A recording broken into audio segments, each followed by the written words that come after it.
네, 여러분, 오늘은 제가 루프 스테이션이라는 이펙터를 활용을 해서 찬양을 한번 커버를 해봤어요. 루프 스테이션이 뭐냐면, 네, 엄청 지저분하죠? 저기 보이는 빨간색 루프 스테이션 보이죠?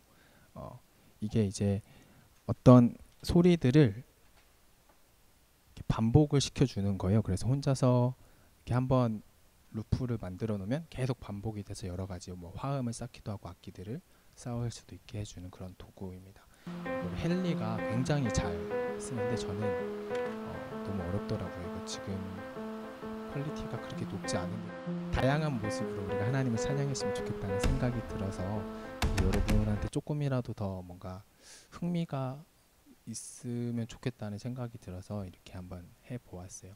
바라는 것은 여러분들이 가지고 있는 달란트를 가지고 우리가 함께 하나님께 이렇게 찬양을 고백하고 여러 가지 모양으로 예배했으면 좋겠어요. 뭐 그림 그리는 거 좋아하거나 뭐 글 쓰는 거 좋아하거나 노래하는 거 좋아하거나 여러 가지 달란트들이 다 있는데 여러분들한테 우리가 함께 우리 꿈터 청소년부 예배를 함께 이렇게 만들어가고 세워가는데 여러분들 달란트를 좀 활용해 주시고 함께 했으면 너무너무 좋겠습니다.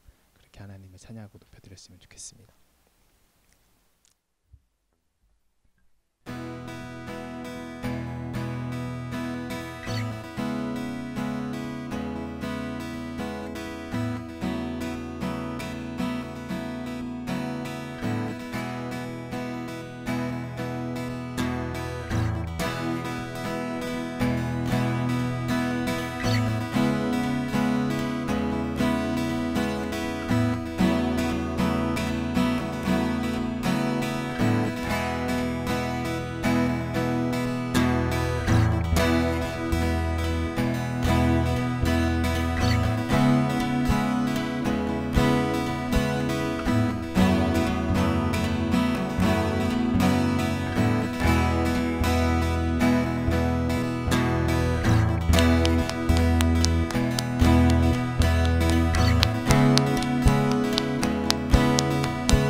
네, 여러분 오늘도 우리가 어떻게 성경을 읽어야 하는지에 대해서 함께 나누려고 합니다. 우리가 지난주에는 안경에 비유를 했죠. 그래서 옳은 관점을 가지고 성경을 읽는 것이 중요하다. 그래서 두 가지 관점을 얘기했습니다. 성경을 읽을 때 율법주의적인 관점, 즉 내가 이것을 해야 한다, 내가 이것을 하지 말아야 된다, 내가 이 성경의 인물처럼 내가 살아야 한다 라고 그렇게 읽는 것이 아니라 이 말씀처럼 죄인인 내가 살기 위해서는 나에게는 예수님이 필요하다, 그리스도가 필요하다, 성경의 모든 부분에서 예수님을 발견하고 예수님을 의지하는 그런 관점을, 그런 안경을 써야 한다고 얘기를 했고, 두 번째로는 하나님은 사랑이시다, 하나님은 실수하지 않으시고 언제나 가장 최선의 것을 주시는 분이다 라는 안경을 끼고 성경을 읽고 해석을 해야 한다고 했습니다. 그래서 이해가 되지 않거나 하나님께서 왜 이렇게 하실까라는 그런 부분에는 더더욱 그렇게 하나님은 사랑이시다라는 진리의 안경을 쓰고 성경을 읽을 때 하나님의 우리를 향하신 뜻을 더 잘 분별할 수 있다라고 그렇게 얘기를 했습니다. 성경을 읽을 때는 그런 안경, 즉 그런 관점이 필요합니다. 오늘은 우리가 지난주 안경에 이어서 만원경에 비유를 해서 얘기를 하려고 합니다. 솔직히 말하면 아주 딱 들어맞는 비유는 어쩌면 아닐 수도 있지만 어쨌든 의미를 좀 나누기 위해서 비유를 해봅니다. 여러분, 만원경은 우리가 다 볼 수 없는 아주 멀리 떨어져 있는 그런 것을 볼 수 있게 해줍니다. 그래서 점처럼 보이던 것도 아주 작아서 한 요만하게 보이던 것도 만원경을 통해서 보면 이만하게 볼 수 있고, 그죠? 그리고 네, 그렇게 볼 수 있게 해주고, 그리고 군대 같은 곳에서는 이제 만원경을 통해서 적의 상태가 어떤지 그런 동태를 다 살펴보기도 합니다. 마치 그렇게 만원경을 통해서 어떤 전체 상황을 살펴보고 이렇게 하는 것처럼 성경을 읽을 때도 우리가 그렇게 읽을 필요가 있습니다. 성경 전체의 맥락을 파악을 하면서 읽는 거죠. 한 가지 예를 좀 들어보겠습니다. 여러분, 아주 유명한 우화인데 어느 날 장님들이 코끼리를 만져봅니다. 여기 나오는 이 분들이 다 장님들이에요. 눈으로 볼 수 없어서 코끼리를 이제 막 만져보는 거예요. 근데 이분은 이렇게 자기가 만져보고는 코끼리라는 동물은 굉장히 벽 같다, 아주 담벼락 같은 동물이구나 라고 얘기를 했고, 이분은 뭐라고 얘기를 했냐면 코끼리는 굉장히 기둥 같은 동물이구나 라고 얘기를 했고, 그리고 요분과 요분은 코끼리는 굉장히 줄 같다, 끈 같다, 밧줄 같다 라고 그렇게 얘기를 하고, 서로 코끼리는 벽 같아, 코끼리는 기둥 같아, 밧줄 같아 하면서 서로 자기 말이 맞다고 하면서 막 싸웠다는 거예요. 그들은 보이지 않기 때문에 제한적으로 자신들이 만져본 코끼리의 부분이 전체라고 생각하고 그것을 얘기를 했습니다. 그러나 코끼리라는 이 생물을 이해하기 위해서는 자기가 만진 부분뿐만이 아니라 다른 사람들이 만진 부분들의 이야기를 다 이렇게 좀 종합을 하거나, 혹은 지금 만진 이 부분뿐만이 아니라 다른 부분들도 더 이렇게 탐색하면서 만져볼 필요가 있었을 것입니다. 그렇게 해야만 이 코끼리라는 생물이 어떤 생물이구나 라는 것을 더 잘 알 수가 있을 거예요. 성경을 읽을 때도 우리가 어떤 묵상하는 그 한 부분 한 부분을 아주 깊이 묵상할 필요가 있지만 성경의 전체적인 맥락을 다 살피면서 읽을 필요가 있습니다. 오해하거나 잘못 해석할 수 있는 위험이 있어요. 맥락을 살피는 것, 만원경으로 보듯이 성경을 읽는 것의 중요성을 몇 가지 더 나누어 보겠습니다. 여러분 이렇게 비가 온다는 거, 비가 온다는 어떤 그런 이야기는 비가 오는구나 이렇게 할 수 있지만 맥락에 따라서도 굉장히 의미가 많이 달라질 수가 있어요. 이 비가 온다 그 앞에 어떤 이야기가 있는지 혹은 그 뒤에 어떤 이야기가 있는지에 따라서 이 비가 온다는 말의 의미가 완전히 달라질 수 있습니다.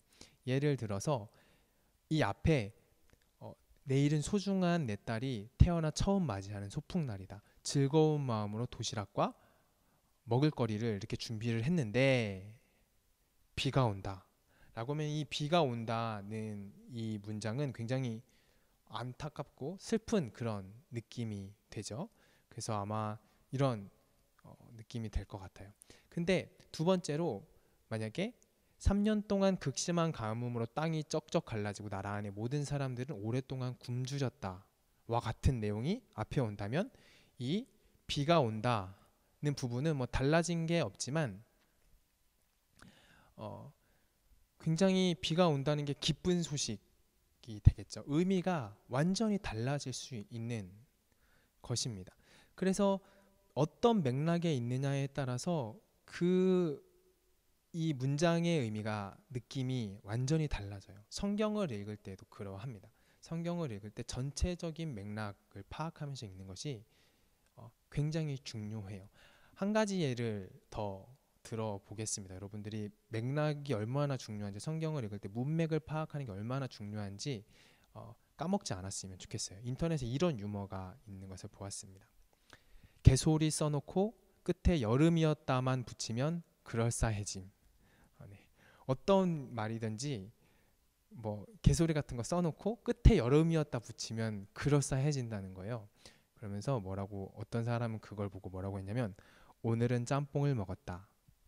여름이었다. 하면 느낌이 좀 그냥 오늘 짬뽕 먹었다. 초딩 일기 같은 이런 말을 했지만 끝에 여름이었다를 하니까 뭔가 그럴싸해지는 게 있다는 거예요. 또 어떤 사람은 어떤 글을 올렸냐면 야 이기영 여름이었다. 이렇게 하니까 뭔가 느낌이 그래도 좀 다르죠?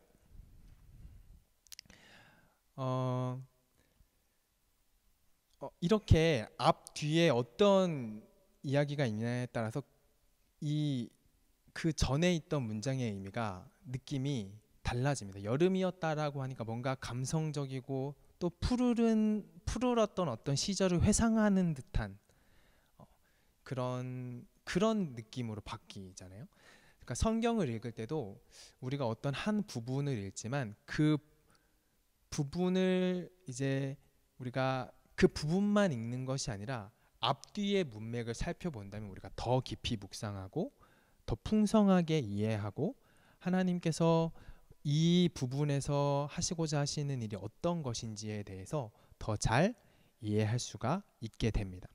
예를 들어서 하나님께서 아브라함에게 이삭을 바치라고 하셨던 창세기 22장을 묵상을 할 때 지난주에 얘기했던 것 같은 그런 안경을 가지고도 이제 그런 관점을 가지고도 우리가 묵상을 해야겠죠. 하나님은 사랑이시다. 그리고 이 말씀에서도 예수 그리스도가 우리에게 필요하다는 것을 말씀해 주시려는 것이다 라는 것을 우리가 기억하고 해석을 해야 되기도 하는데 만약에 이 22장을 더 풍성하게 더 깊이 묵상하고 싶다면 이 창세기 22장의 앞뒤에 21장 23장 이렇게 되겠죠. 그리고 더 그 앞에 그 뒤에 어떤 일들이 있는지 어떤 이야기들이 그 앞에 그 뒤에 있는지를 한번 살펴보면 이 22장의 의미가 더 깊어지고 이렇게 하시는 거구나 라는 게 더 이해가 될 수가 있어요. 그리고 어쩌면 쉽지 않을 수도 있지만 여러분 아브라함 이야기는 창세기 12장부터 12장부터 창세기 25장까지 아브라함 이야기가 계속해서 나옵니다. 이 전체 아브라함의 맥락에서 이 22장 하나님께서 이삭을 바치라고 하시는 부분을 해석할 때 번제로 바치라고 하시는 이 부분을 해석할 때 그 전체 아브라함 이야기의 맥락에서 해석을 해보는 것도 굉장히 유익합니다. 예를 들어서 하나님께서는 창세기 12장에서 아브라함을 75세에 부르셨어요. 그래서 이제 100세가 되어서야 아브라함이 드디어 하나님의 약속을 받았던 대로 소중한 아들을 낳게 됩니다. 그렇게 지금까지 살아오는 동안 하나님께서는 언제나 신실하게 약속을 지켜주셨었어요. 롯은 자신의 조카 롯은 자기 눈에 좋아 보이는 것을 쫓아서 갔지만 아브라함은 여전히 하나님과 함께하는 것을 선택했고 그때마다 하나님은 신실하게 하셨습니다.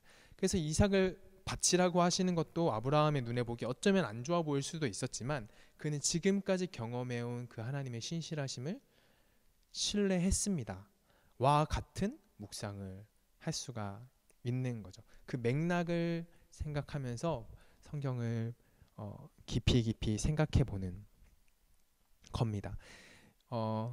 말씀을 읽을 때 그냥 지금 내가 만진 이 부분이 다야 라고 생각하고 이게 코끼리야 라고 하면서 해석을 하는 것이 아니라 이 사람이 여기 부분도 만져보고 여기도 가서 만져보고 이렇게 더듬 여전히 조금 다 알긴 어렵지만 더듬 더 만져간다면 우리가 하나님의 뜻을 다 알긴 어렵지만 그렇게 성경 전체 맥락에서 이 부분에 대해서 어떻게 말씀하시는 건지 더듬 더 만져간다면 하나님의 뜻을 더욱더 우리가 분명하게 잘 알 수 있을 거예요. 그 외에도 더 큰 범위를 우리가 이렇게 더듬 만져가 볼 수도 있습니다. 창세기 22장을 묵상하고 해석하지만 창세기 전체의 맥락에서도 우리가 생각해 볼 수도 있는 거예요. 창세기 가장 앞에 나왔던 선악과를 생각해 볼 수도 있겠죠.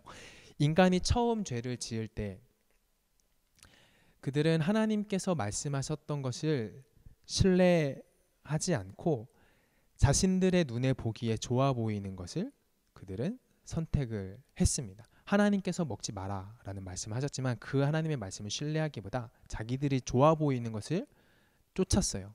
마치 그랬던 것처럼 아브라함 이전의 어떤 모든 사람들은 다 그렇게 자신들의 눈에 보기에 좋아 보이는 것만 쫓아가는 모습을 창세기에서 계속 보여줍니다. 그러나 아브라함이 드디어 자신의 눈에 보기에 좋아 보이는 것보다는 하나님께서 말씀하시는 것을 신뢰하면서 따라가는 삶을 이 사람이 계속 사는 거예요. 창세기 22장에서도 그가 그런 모습을 보여주고 그런 삶을 사는 것입니다.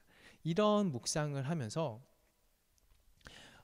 우리가 아브라함이 이삭을 하나님께 번제로 드리는 이 장면을 더 깊이 이해하고 묵상할 수도 있습니다. 어쩌면 더 큰 성경의 맥락에서 우리가 창세기 22장 혹은 성경의 어떤 부분이든지 간에 성경의 더 큰 맥락, 더 아예 전체의 맥락에서 우리가 볼 수도 있습니다. 하나님 나라의 관점이라고도 부르는 건데요. 지금 말하는 것은 어떤 분들은 하나님 나라의 관점이라고도 부릅니다. 이건 어떤 거냐면 성경 전체의 맥락이 뭐냐면 하나님께서 창조하시고 그 다음에 인간이 타락하고 아담이 타락한 이후로 그 후에 모든 사람들이 계속해서 타락해서 하나님을 떠나가는 쪽으로 가고 그런 인류를 하나님께서는 포기하지 않으시고 그들을 구원하시기 위한 일들을 행하시고 예수 그리스도께서 그 일을 성취하시기 위해서 오시고 그리고 나중에 예수님께서 다시 오셔서 이 모든 역사를 다시 완성시키실 것이다. 온전히 완성시키실 것이다. 종말론을 이야기하기도 하는데 이게 성경 전체의 큰 맥락, 하나님 나라의 관점이라는 것입니다. 성경의 어떤 부분을 읽을 때에도 이 전체의 큰 맥락 안에서 묵상하고 이렇게 더 깊이 생각한다면 더 풍성하게 묵상할 수 있다는 거예요. 다시 창세기 22장을 바치라고 하신 부분, 이삭을 바치라고 하신 그 창세기 22장을 우리가 다시 전체의 맥락에서 묵상해 본다면 하나님께서는 이 창조하신 인류가 하나님을 떠나서 타락해서 그렇게 가고 있지만 그들을 결코 버리지 않으시고 포기하지 않으시고 그들을 다시 구원하시기 원하셨어요. 그렇지만 하나님께서 원래 창조하셨던 대로 인간의 자유의지를 해치지 않으시면서 일하시기 원하셨기 때문에 그 아주 긴 구원의 역사를 써가시기 시작하시는데 그것을 위해서 아브라함을 선택하셨고 부르신 것입니다. 그리고 그렇게 선택하신 아브라함을 계속 그의 삶에서 훈련시키시고 하나님의 사람으로 계속 만들어 가시고 하나님의 약속을 계속해서 이루어 가세요. 그리고 그를 통해서 나중에 구원, 이 모든 인류를 구원하시기 위한 선택하신 이스라엘 백성, 그 민족 나라를 이루게 하십니다. 그리고 나중에는 예수님도 아브라함을 통해서 오게 하시죠. 근데 그런 이야기들 속에서 이 이삭을 바치라, 번제로 바치라고 하신 것을 보면 하나님께서는 아브라함이 그 하나님의 구원 역사를 이루어 가시는 민족을 이루는 데 있어서 아브라함 자신의 힘으로 낳는 것이 아니라 온전히 하나님의 능력으로 하나님의 약속을 통해서 낳는 아들을 통해서 그런 일들을 하기 원하셨고, 또 그 아들 이삭이 네, 초점이 그 아들 이삭이 하나님께 아브라함에 의해서 온전히 드려진 상태에서 그런 일들을 하기를 원하셨어요. 하나님께서는 이스라엘 민족을 이루시는 데 있어서 이 이삭을 통해서 하십니다. 약속을 통해서 주신 아들, 그리고 아브라함이 그 약속을 통해서 받았지만 또 하나님께 온전히 드린 그 이삭을 통해서 하나님께서 그 구원의 역사를 이루어 가신다라는 것을 우리가 볼 수가 있습니다. 그리고 또 나중에 하나님께서는 인류를 구원하시기 위해서 이삭의 경우에는 진짜로 바치게 하시진 않았지만 자신의 독생자이신 예수님을 보내셔서 십자가에 대신 죽임 당하게 하시죠. 아브라함은 그런 하나님의 마음을 훨씬 더 잘 알 수 있었을 것입니다. 이런 전체의 맥락을 우리가 생각하면서 성경을 해석하고 묵상한다면 하나님 아버지의 마음을 훨씬 더 잘 알 수 있을 것입니다. 이렇게 만원경으로 성경의 전체를 살피듯이 문맥을 생각하면서 성경을 읽는 것은 아주 중요하고 많은 유익이 있습니다. 여러분 지금도 살아서 역사하고 계시고, 그리고 말씀을 통해서 아브라함을 만나 주시고 그의 삶을 이끄셨던 것처럼 지금도 말씀을 통해 우리와 만나기를 기뻐하시는 그 하나님께 여러분들이 말씀을 통해서 하나님께 나아갔으면 좋겠어요.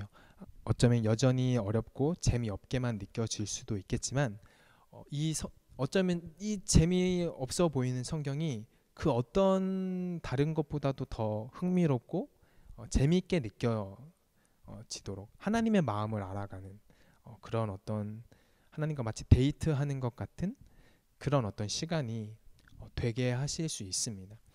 정말로 하나님을 만나는 귀한 시간이 될 수 있는데 여러분들의 성경을 그렇게 한번 읽어보고 하나님께 나아가셨으면 좋겠습니다. 제가 잠깐 기도하고 마치도록 하겠습니다.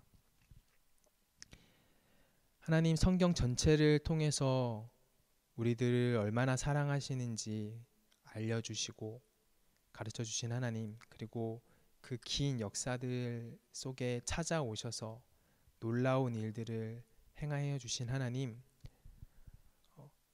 아브라함이 그렇게 하나님의 말씀을 신뢰하며 따라갔던 것처럼 우리들도 그렇게 하나님의 말씀을 신뢰하며 살아가게 되기를 원하고, 그런 풍성한 하나님의 말씀을 우리가 깊이 이해하고 잘 알 수 있게 되기를 원합니다. 우리가 말씀을 더욱 사모하고 말씀에 더욱 나아갈 수 있는 은혜를 허락하여 주시고, 말씀을 묵상하고 성경을 읽을 때마다 성령님 함께하여 주셔서 그 크신 하나님의 사랑이 더욱 깨달아지고 경험되어지고 하나님과 깊이 인격적으로 교제하는 그런 시간들을 우리 모든 꿈터 예배자들이 누리며 살 수 있도록 주님 도와주세요. 감사드립니다. 이 모든 말씀 예수님의 이름으로 기도드렸습니다. 아멘.